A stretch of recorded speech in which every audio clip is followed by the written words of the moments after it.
Are you buying a house? First of all, congratulations. Are you thinking of doing a physical inspection? Join me and know the steps.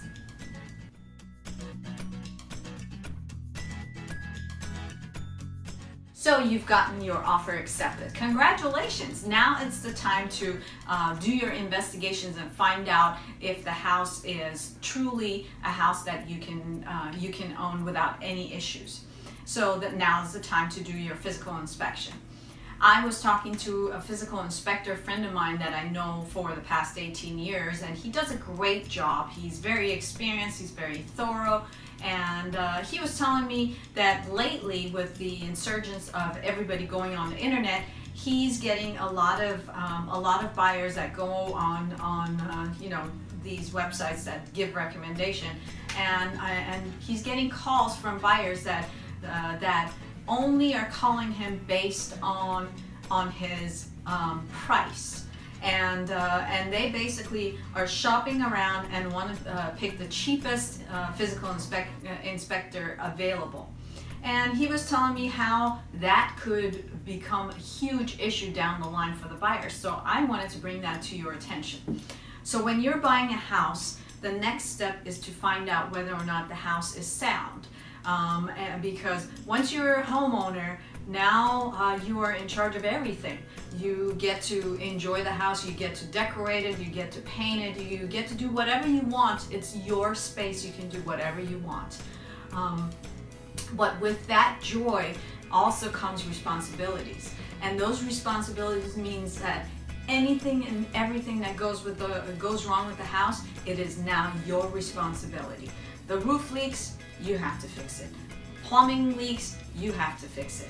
There's an electrical fire, you have to fix it.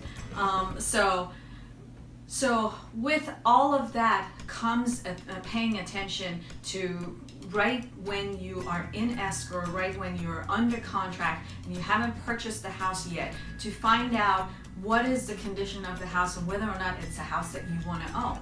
And that's where the physical inspection comes in, and that's when the inspector comes in.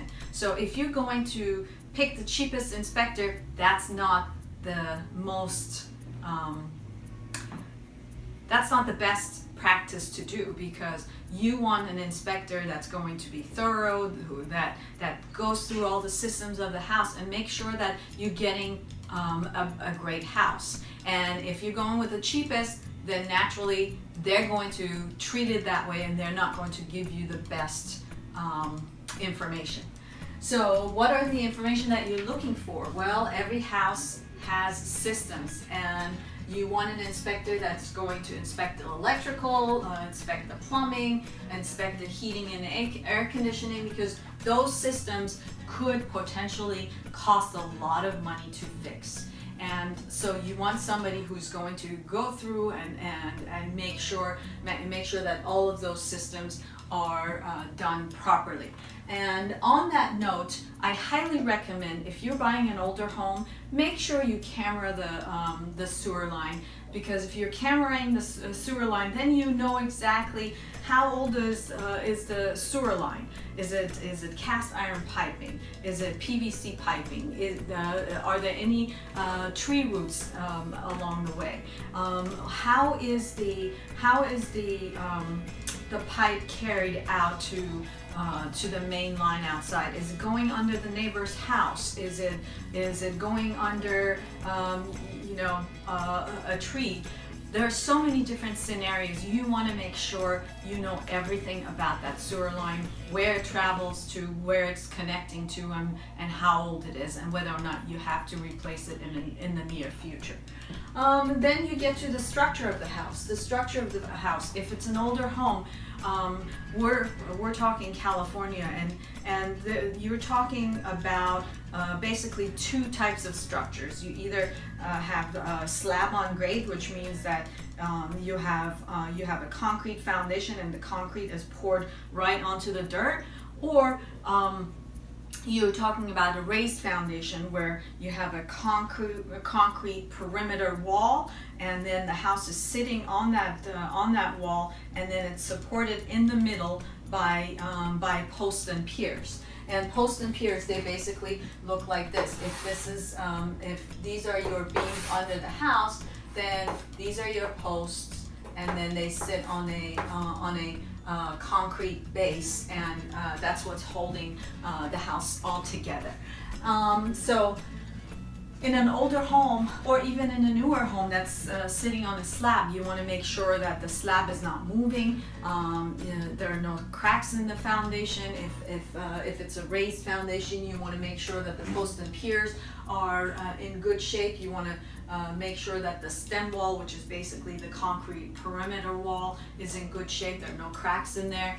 And as you can imagine, there's a lot to go through for an inspector. So if you're shopping around for an inspector who is the cheapest, then he's going to count his hours, and he's not going to give you the amount of time necessary to go through all these things.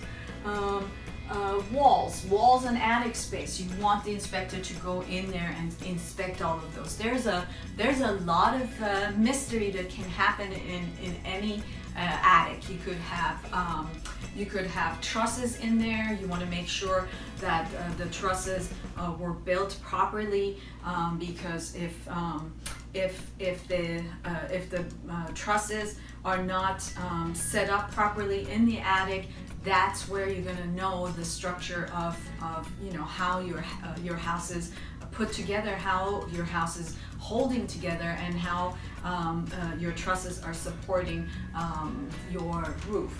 And trusses are basically, if you have a house that looks like this, those are trusses that are holding onto your roof that goes over it. So that's basically, you want an inspector that's going to look into all of those things. And then there's a lot of other mystery that can happen in the attic. There's insulation in the attic. There's if you have a central heating and air, there's ductwork that's in the attic, and there's usually a lot of electrical that's in the attic, and those things need to be inspected, make sure everything is safe. And of course, rodents love those attic spaces, so you want to make sure that your house and your attic is free of any rodent issues or activity. Then you get to the roof.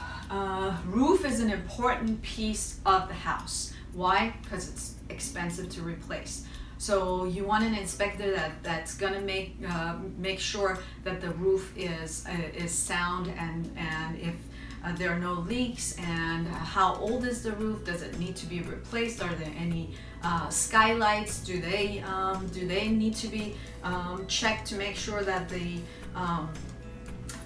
areas around the skylight don't leak? Because anytime you have penetration into the roof, your chances are you may get leaks. So those areas, vents for bathrooms go out through the roof. All of those things, it's important to check those and make sure that they were sealed properly. And of course, appliances. Appliances normally are not as expensive as fixing any of these other parts of the house. But again, there's a cost, and if you've put all of your savings into the down payment of the house, now you don't want to move into the house and find out that, oh, oops, you have to replace your dishwasher because it's not in working condition. So that's where the inspector comes in to check all the appliances and make sure everything is in working order. Well, thank you so much for joining me. I hope that you took away some information out of this. If you have any questions or comments, please comment below. And as always, we appreciate it if you subscribe to our channel, or let us know if you are thinking of buying or selling. Have a great day.